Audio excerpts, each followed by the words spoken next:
All right, it's 3 o'clock. We've got rising senior tight end Cody Howard with us. Wags, go ahead and lead us off. Well, Cody, I guess I would ask first and foremost, how healthy are you? Do you feel fully healthy, or where are you? Yeah, I'm definitely fully back healthy now. So today's actually my first day participating back in practice. So it's a little bit of a long road, but back healthy. How much are you hoping to have a injury-free senior season be at perfect health? Fully 100% go, because I think we all want that for you, and we know what you could do if you are, you know, at your best. That's definitely one of the main goals, the main focuses this off season has been, getting my body into a place where it can last throughout the whole season. So that's definitely top priority is being, available to the guys in the team. So that's my number one thing. And with moving from wide receiver, how much more comfortable are you at tight end, and especially in terms of blocking? Yeah, so being a wideout back in Navy's older offense, I was doing a lot of blocking anyway. So to get to put my hand in the dirt at first, it was a little a little foreign to me, and then you just keep grinding, keep getting better each day, and now it's become a very comfortable thing. So you have game experience doing the blocking. For the fans that might not know, what positions does the Navy tight end find himself blocking? Linebackers, safeties, what? So we kind of block everybody on the field. Depending on the play, we'll if we're down in the run game attached, we could be blocking 280-pound guys, and then other times we'll go out and we'll block a corner and we'll block a safety, and then other times we'll load a linebacker. So it's really everybody on the field. All right, I got more questions, but I'll let the other guys take a shot. Go. Hey, Cody. One of the things that's always brought up when anybody, whether it's your fellow players or the coaches, they talk about your toughness. First of all, what does that mean to you? And B, sort of, where's that come from? It comes, well, first off, yeah, it means a ton to me because that's one of the biggest things we pride ourselves on as a team, and specifically in the tight end room is toughness. So to be looked at by guys on the team in that way means a lot. But I think it comes from I think it comes from my mom and my dad, just raising me right, raising me to be a tough dude. So like my dad grew up in inner city of Philadelphia, back in the 70s. So, tough time. Yeah.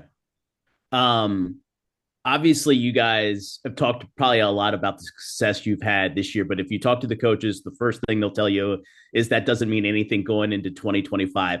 As far as the players are concerned, how do you kind of put the success from 2024 in one compartment and then sort of focus in on 2025 in the other? So we look back on the 24 season as something as a guideline for us to know the amount of work that you have to put in to be successful, and that's the only thing we use it for now. Um, is that was the standard. Now the standard's gotten even higher. So because we got a target on our back, and we got to stay hunting. So When you talk about the tight end room, and we were talking to Coach Williams here before we talked to you, and he talked about some of the youngsters. What are you and some of the guys that haven't played in games? What's your message to those guys? Is sort of like getting that opportunity to experience game time. What have you been sort of preaching to those guys that haven't had a shot to get into games yet? pretty much just keep your nose on the grindstone. Like each day we got to get better because we play some amazing talent in the league, and what separates us is our effort and our willingness to do the dirty work. So really encouraging them, and when times get tough, like, hey, this is the only way we win games, guys. So Yeah, I'm good, Scott. If you want to go to Scott. Off. Hey, Cody, what has it been like for you to be there from day one of this evolution of the tight end in the offense for Coach Cronick's offense? it's been cool because previously, previous to Coach Cronick, we only used tight ends for like short yardage situations or goal line situations, but for us to be a integral part of the offense, down in and down out. So it's been a blessing to see that, not only just me getting playing time and having more of a role, but a lot of other guys in the room as well. So like Scully last year was amazing getting to see him play a ton and, really do well. So We all saw your success at tight end last year. How neat is it to be coming into this coming season, knowing that if you can take your game up a notch, you can take this offense that did so well up another notch? it feels good to have a decent year last year, but ultimately it's like only thing that's going through my mind is how can we improve? How can we get better? So, that's the chasing that every day to get myself and more importantly the other guys in the room, better too. So What's it like having a quarterback like Blake playing with someone like him who can deliver the ball like he can and can really excel in this offense that Coach Cronick's brought here? it's amazing. He's one of the, best decision-making quarterbacks I've played with. So, or if not, he's definitely the best decision-making quarterback that I've played with. So it's great to play, with him and kind of be,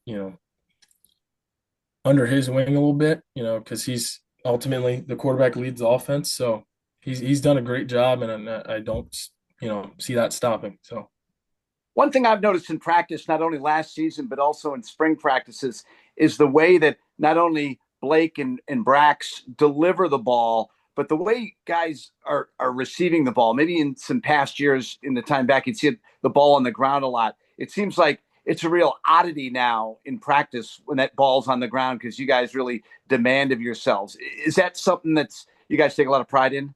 yeah, if anytime the ball hits your hands, you got to catch it. So now we have more frequent passes than we used to in the past. So it's become even more important to make sure we're catching the ball. So we put a lot of emphasis on that, in the season, in the off season, making sure strong hands, strong to the ball, stuff like that. Thanks. I'll ask one. Last night, men's lacrosse released their uniform reveal last night, and you, Blake, and Alex Tesca were part of that. How'd that come about? So they just essentially wanted to keep it a secret from the, lacrosse guys, and I got a couple buddies, on the lacrosse team that they were, were keeping a secret from, like Chad Conley and Mac Haley. It was funny getting to talk to them today about it, but pretty much came about they wanted to keep it a secret, and then get some of the football guys that have played lacrosse before and Blake to display the uniform for the first time. So it was awesome to do. It was super fun. And I know you and Alex both played in high school. Blake did not. How much was Blake a fish out of water during that video shoot? It was hilarious watching him try and handle a lacrosse stick, just not really knowing, how to cradle, how to pass. So it was just a good time overall. Next spring, your football eligibility will be up. Any desires to be on the lacrosse field for one final time? All my focus is going to the Marine Corps after football is over. Got it. Wags.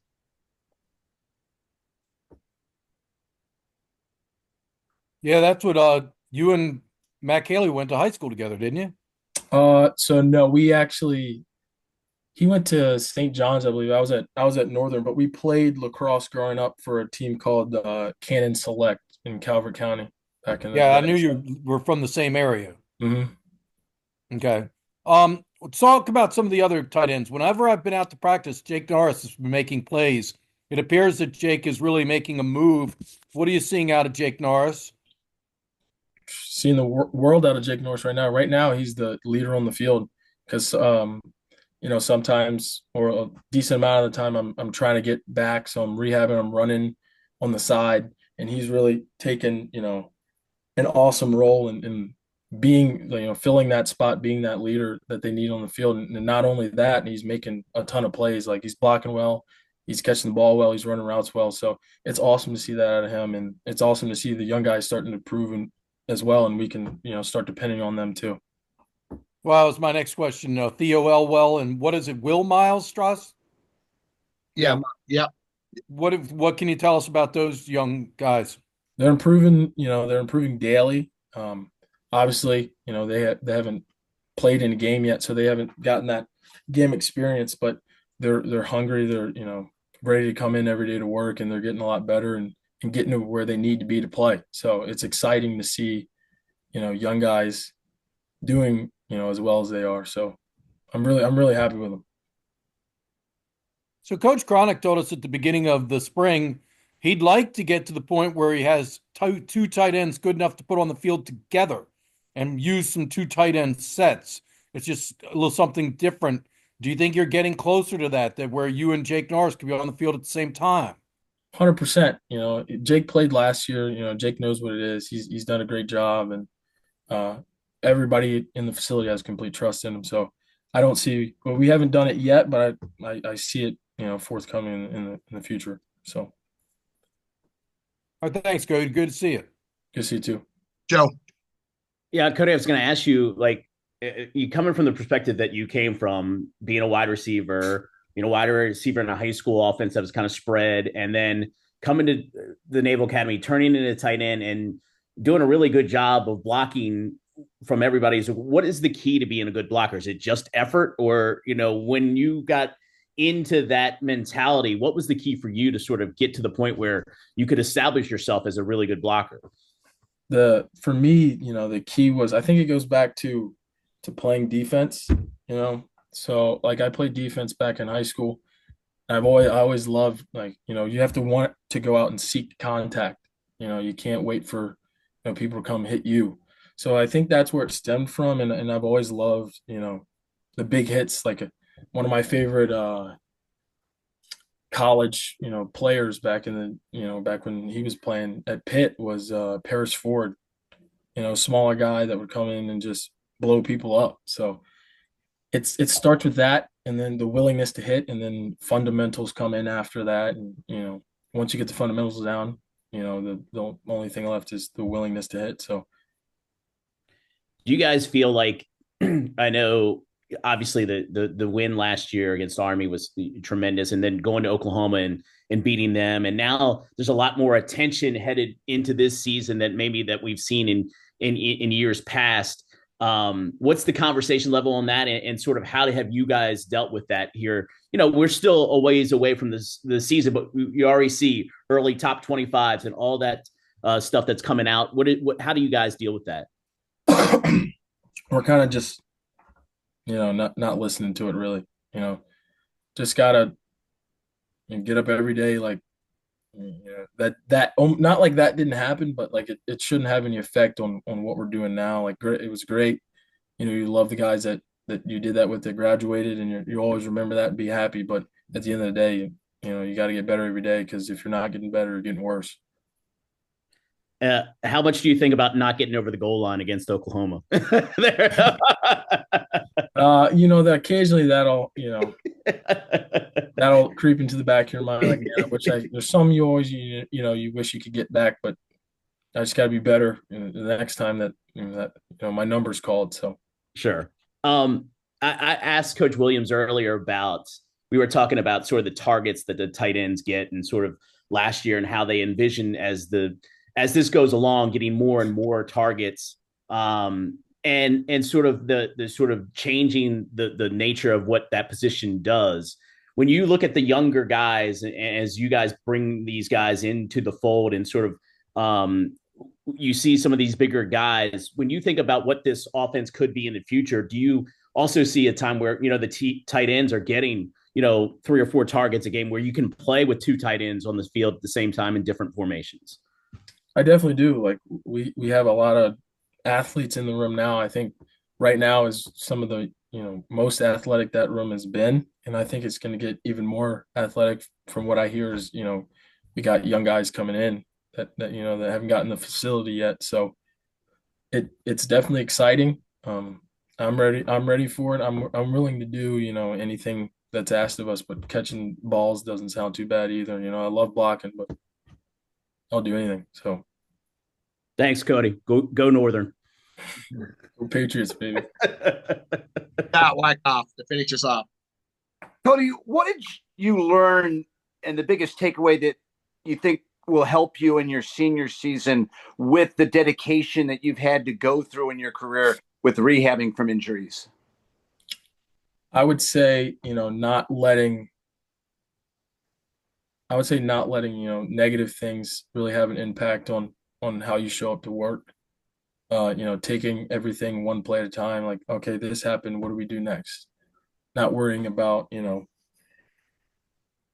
long am I going to be all the things that you can't control. It just kind of, puts it in perspective for me personally, like only worry about the things that I can control. So being a guy that catches the ball in the Navy offense, can you imagine having a 222-yard game like your father had? And if you asked him, I mean, was he like the only receiver on the field? I mean, that was amazing putting those yards together at Towson in one game. Yeah. Sometimes he'll put the film on of him, back in the day, catching passes, scoring touchdowns, and we'll watch it together. And I'll just be like, that's all great and all, but I would have knocked his shoes, knocked his helmet off his head.